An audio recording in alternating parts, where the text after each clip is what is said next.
সালামু আলাইকুম। কয়লা ধুইলে ময়লা যায় না।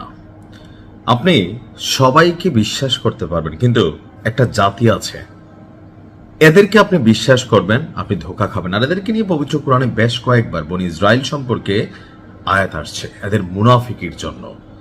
আর এই মুহূর্তে ওই জাতির অংশ না হলেও বিভিন্ন কারণে ওই জাতিতে পরিণত হয়ে গেছে মার্কিন যুক্তরাষ্ট্র। একদিকে তলে তলে পাকিস্তানকে ধরে, তুরস্ককে ধরে, বিভিন্ন দেশকে ধরে যুদ্ধবিরতির জন্য চেষ্টা চালাচ্ছে মার্কিন যুক্তরাষ্ট্র বা ইসরায়েল। অপরদিকে এই যুদ্ধবিরতি কার্যকরের জন্য ইরান যখন একটু রাজি হইল, তখনই আবার আমরা দেখছি উল্টা ঘটনা। তবে ইরান দাঁত ভাঙা জবাব দিয়েছে, ইটের বদলে ইট ভাটা মাইরা দিছে। অনেক আলোচনার পর যখন 10 দফা দাবির প্রেক্ষিতে যুদ্ধবিরতির খবর আমরা দেখলাম, এর মাঝখানেই আপনার ইরানের খুবই গুরুত্বপূর্ণ একটা তেল শোধনাগার লাভান, ইরানে যদি আমরা ধরি এ বি সি ক্যাটাগরির 3টা তেল শোধনাগার থাকে, এর মধ্যে একটা কিন্তু লাভান। সেই লাভান তেল শোধনাগারে ব্যাপক হামলা ঘটাইছে আপনার ইসরায়েল। আর আজকে যুদ্ধবিরতি ঘোষণা হওয়ার পরে যখন এই ঘটনা ঘটছে, পাল্টা ইরান আবার তাদেরকে ভরিয়া দিয়েছে। দর্শক, national Iranian oil refining and distribution company আপনার এই হামলার খবরটি নিশ্চিত করেছে। এই ঘটনায় যুক্তরাষ্ট্র ইসরায়েলের বিরুদ্ধে যুদ্ধবিরতি লঙ্ঘনের দাবি তুলেছে বা দায় দিয়েছে আপনার ইরান। আর এর প্রতিক্রিয়ায় ইরান করছে কি, একটা রাষ্ট্রটি কিন্তু ভালো করে পাইছে, এটা হচ্ছে আরব আমিরাত, এর পাশাপাশি কুয়েত।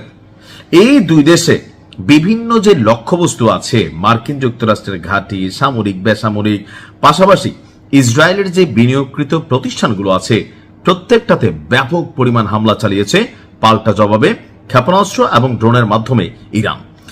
ইরানের সরকার বলছে যে সকাল 10টায় লাভান দ্বীপের শোধনাগার স্থাপনাগুলোতে বেশ কয়েকটি বড় ধরনের বিস্ফোরণ ঘটে। হামলার পরপরই নিরাপত্তা কর্মী এবং অগ্নি নির্বাপক দল দ্রুত ঘটনাস্থলে পৌঁছায় এবং আগুন নিয়ন্ত্রণে ও অবকাঠামো রক্ষায় কাজ শুরু করে। সময় মতো কর্মীদের সরিয়ে নেওয়ার ফলে প্রাণহানির ঘটনা ঘটেনি। পাশাপাশি তাদের বিশেষ টিমের এফোর্টের কারণে এর মাধ্যমে যত বড় ক্ষতি হওয়ার সুযোগ ছিল, তত বড় ক্ষতি আর হয়নি। বিবৃতিতে বলা হয়েছে যে আমরা প্রিয় দেশবাসীকে অপ্রয়োজনীয় ভ্রমণ পরিহার, গণপরিবহন ব্যবহার এবং জ্বালানি সাশ্রয় করে এই শিল্পকে সহায়তা করার অনুরোধ জানাচ্ছে। লাভান দ্বীপে হামলার প্রতিবাদে ইরান তাৎক্ষণিক প্রতিক্রিয়া হিসাবে আপনার সংযুক্ত আরব আমিরাত এবং কুয়েতে তারা তাদের প্রতিশোধ নিয়েছে। বলা হচ্ছে যে লাভান দ্বীপে হামলার 1 ঘন্টার মধ্যেই ইরান পাল্টাপাল্টি আপনার অভিযান শুরু করেছে। তো এই অভিযানে, ইরানের এই নগদে পাল্টা অভিযানে এই যুদ্ধবিরতিকে আপনার এখন আসলে হুমকির মুখে দেখা হচ্ছে। ইরান কিন্তু জানতো যে আসলে ধরেন মানে এরা এরকম করবে, কারণ ফিলিস্তিনের সাথে খেয়াল আছে, তো যুদ্ধবিরতি চুক্তি হয়েছে না, বেশ কয়েকবার হয়েছে। যেই যুদ্ধবিরতি চুক্তি হয়, জনগণ বাড়ি ঘরে প্রবেশ করে, ঠিক তখনই আকাশ থেকে আপনার আক্রমণ, জমিনে আক্রমণ, নৌবাহিনীর আক্রমণ, স্পেশাল ফোর্সের অভিযান, সবকিছু মিলাইয়া তারা তাদের যে চরিত্রটা, এটা আমরা নিউজ করতে করতে তো যাই না গেছি। আর ইরান যখন আপনার এই একটা সিচুয়েশনে যুদ্ধটা করছে, তারা কি বোঝে না ইরান কিন্তু প্রস্তুত ছিল সর্বোচ্চ লেভেলে ডিফিট করার জন্য। আর আজকে সেই কাজটাই করেছে ইরান। খেলবা, খেলা হবে, ভোট দেবে। আসসালামু আলাইকুম।